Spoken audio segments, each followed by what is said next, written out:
नमस्कार मित्रांनो, आज आपण अशा एका गुणाबद्दल बोलणार आहोत जो प्रत्येक माणसाच्या आयुष्यातील सर्वात मोठा खजिना आहे, तो म्हणजे प्रामाणिकपणा.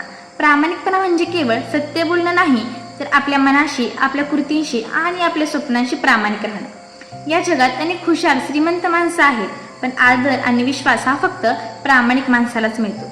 परीक्षेत गुण कमी येऊ शकतात, पण जर तुम्ही स्वतःशी प्रामाणिक असाल तर आयुष्याच्या मोठ्या परीक्षेत तुम्ही नक्कीच पास होणार.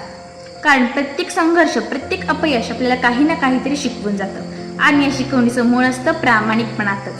स्वामी विवेकानंद म्हणाले होते, यशाचा मार्ग कठीण असतो पण अखेरीस तोच विजय मिळवून देतो.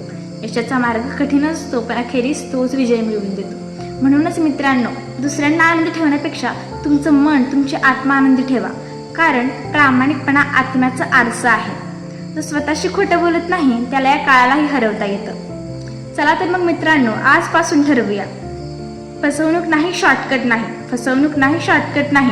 फक्त सत्य, मेहनत आणि प्रामाणिकपणाचं शस्त्र घेऊन यशाची वाटचाल करूया.